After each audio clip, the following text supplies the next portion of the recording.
$1.6 billion. That is the size of the single largest known donation to a political nonprofit in American history. It was made in 2021 by a 90-year-old electronics manufacturer to a single political operative, and most Americans have never heard of either of them. $25 million, that is the net worth minimum required to join a secretive network of Christian donor families whose stated mission in their own internal documents is to take dominion over the major institutions of American society. 44 years. That is how long a group you have probably never heard of has been meeting 3 times a year at undisclosed locations to coordinate Republican political operatives, Christian fundamentalist leaders, and ultra-wealthy donors behind the scenes of American politics. I have 3 master's degrees in political science, criminology, and business, and I want to spend the next few minutes telling you about the infrastructure of Christian nationalism, because here's the thesis of this video, and it cuts against what most of you see in political commentary online. The theology is not the engine, the money is, and until that distinction is understood, you're going to keep losing fights you should be winning. This is not a grassroots religious movement that rose up organically from American evangelicalism. This is a deliberately constructed political infrastructure built over 4 decades by a small coalition of operatives and oligarchs who figured out very early that if they want to move American policy in a direction that most Americans would never actually vote for, they needed 3 things: a mobilization base, a legal pipeline, and permanent unaccountable funding. And I'm going to walk you through each of those, name the people building them, and show you the documented evidence of what they have already bought. Let's start with the room.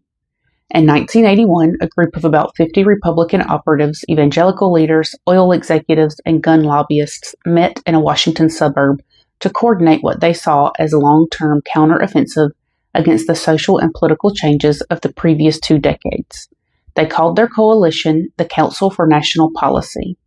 The founders included Paul Weyrich, who had co-founded the Heritage Foundation, Richard Viguerie, the direct mail pioneer who essentially invented modern conservative fundraising, Tim LaHaye, the Baptist minister who would later write the Left Behind series, and Phyllis Schlafly, the anti-ERA organizer. These were not fringe figures. These were the people building the institutional infrastructure of the modern right. What they created was structurally modeled on the Council on Foreign Relations, a membership organization, tax-exempt, educational in its stated purpose, but in practice, as journalist Ann Nelson documented in her 2019 book, Shadow Network, the Council for National Policy was designed to serve as the engine for a radical political agenda. The group meets 3 times a year. Its membership is private, its meeting locations are undisclosed, its agendas are not public, and its influence has been decisive across every major political fight of the last 4 decades. Past and current members include Oliver North, Ed Meese, Kellyanne Conway, Tony Perkins, Ralph Reed, and the DeVos and Mercer families. The same families, in most cases, who appear as donors in every other story I'm about to tell you. Here's what matters structurally. The Council for National Policy is not a policy shop. It is a coordination mechanism. It brings together 3 constituencies that historically operated separately: Christian fundamentalists with mobilization capacity but limited money, oligarchic donors with money but limited political legitimacy, and Republican operatives with tactical expertise but limited base. The C&P was the table where those 3 constituencies learned to work together. That is the innovation. That is why the last 40 years of American politics have looked different from the 60 years before them. And that is why you have never heard of it, because the coordination is more effective when it stays invisible. If the Council for National Policy is the room, the Federalist Society is the farm team, and Leonard Leo is the general manager. Leo joined the Federalist Society in 1991 and spent the next 3 decades building what political scientists and legal scholars now describe as the most effective judicial selection operation in American political history. His public title for most of that time was Executive Vice President.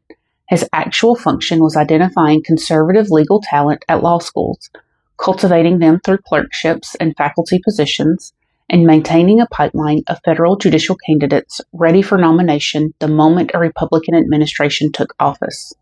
This is not speculation. This is the documented pipeline that produced Chief Justice Roberts, Justice Alito, and then Trump's 3 appointments: Neil Gorsuch, Brett Kavanaugh, Amy Coney Barrett.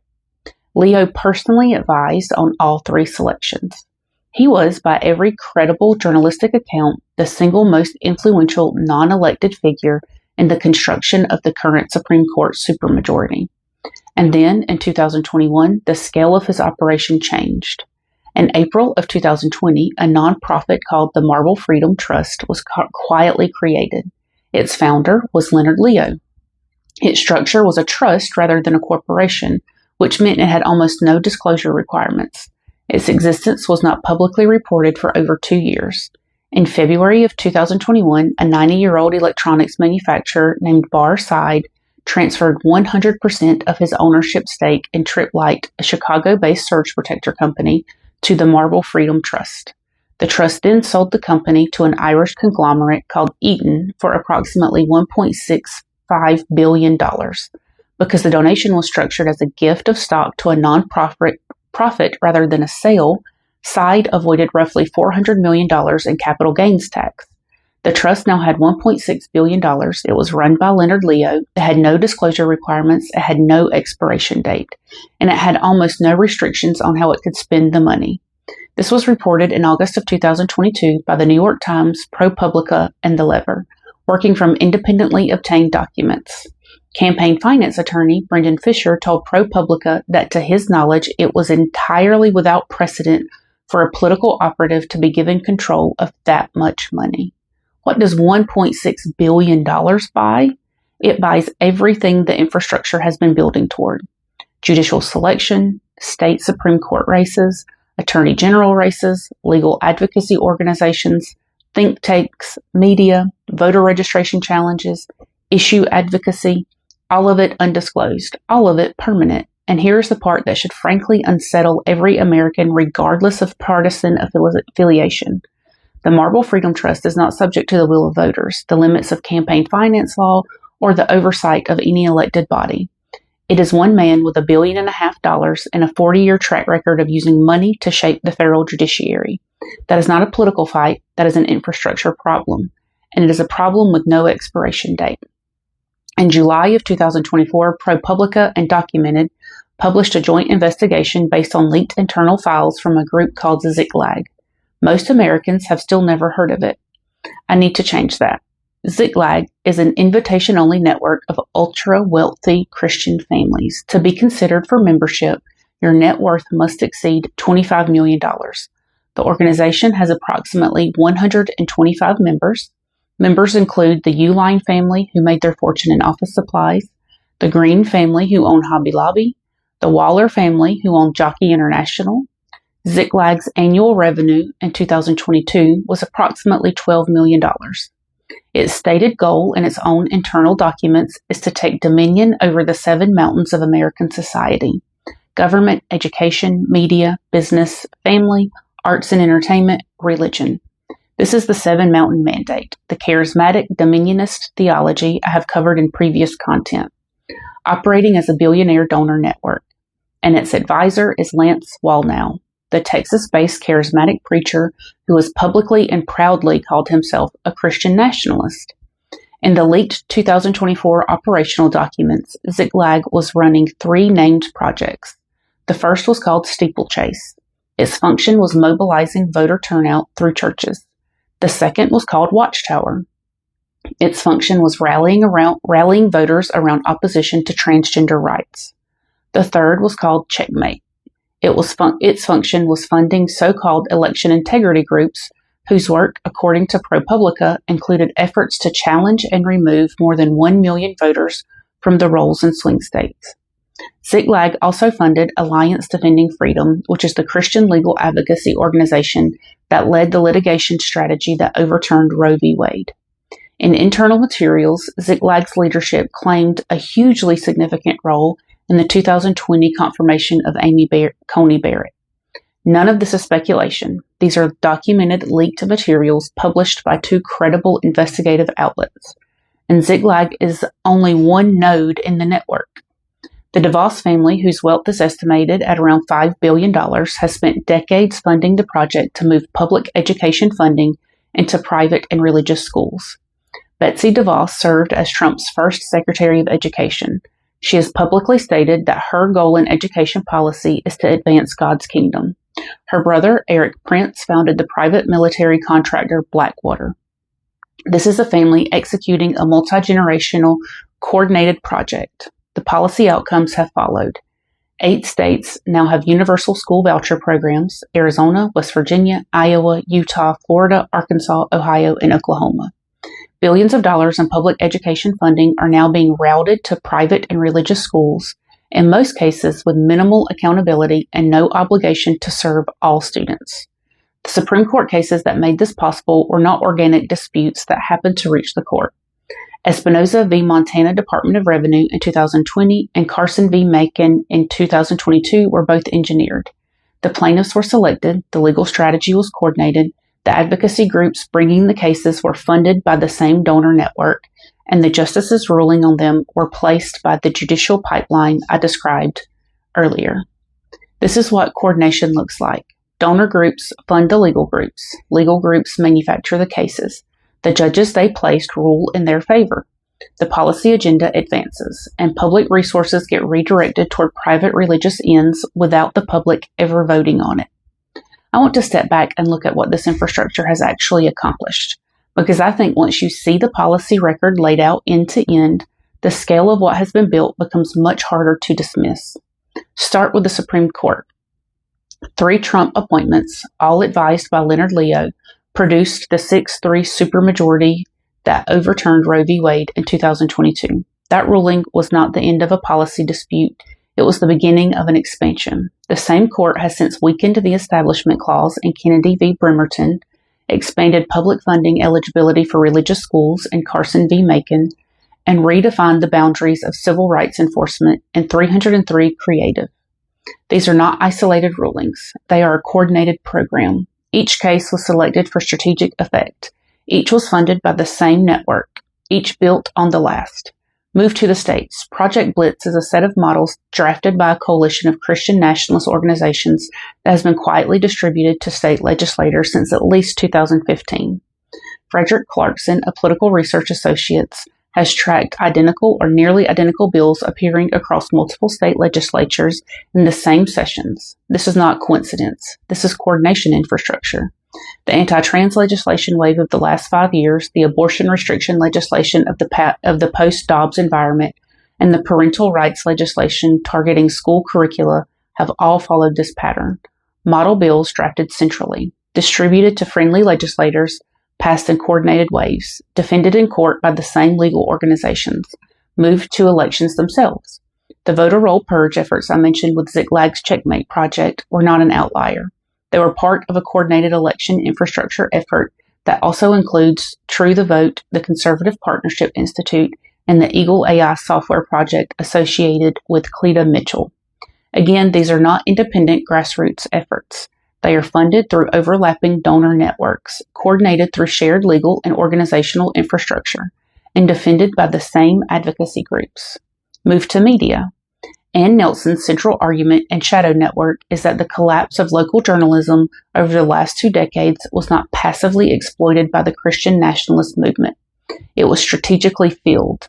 Salem Media Group, co-founded by CNP members, built a national Christian broadcasting network. Sinclair Broadcasting aggregated hundreds of local television stations under coordinated editorial control. Right-wing talk radio expanded to fill the vacuum left by dying newspapers. The media consolidation is not incidental to this story. It is load-bearing. When you put all of this together, you are looking at the most successful multi-decade political infrastructure project in American history, and it has operated almost entirely outside of public awareness, because each piece on its own looks like an ordinary political development, and the connections between the pieces are not reported in most mainstream coverage. That is the architecture. That is what the money has built. I want to end with the observation that I think matters most, and it is the one that runs against most of what you will see in political commentary about Christian nationalism. The theology is not the engine. The money is. Most public discussion of Christian nationalism treats it as a grassroots religious phenomenon, a bottom-up movement of conservative Christian voters whose beliefs have pushed the Republican Party in an increasingly theocratic direction. That framing contains some truth. Evangelical voters have been a critical mobilization base. Their votes are real. Their beliefs are real. The social dynamics of their communities are real. But the framing is incomplete in a way that obscures what is actually happening, because grassroots movements do not have $1.6 billion war chests. Grassroots movements do not engineer Supreme Court cases. Grassroots movements do not coordinate identical model legislation across 15 state legislatures simultaneously. Grassroots movements do not have 44-year-old coordination hubs running 3 times a year at undisclosed locations.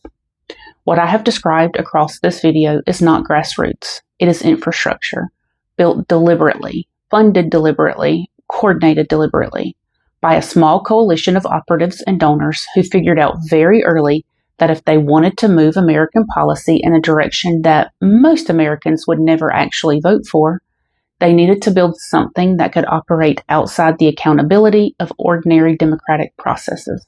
And they did. And it works. This matters for how you respond to it. If Christian nationalism is a grassroots religious movement, the response is cultural and theological. You argue theology with believers. You try to win them back. You treat the problem as a crisis of faith. If Christian nationalism is an infrastructure project, the response is structural. You fight for campaign finance transparency. You fight against dark money. You fight for disclosure requirements on political nonprofits.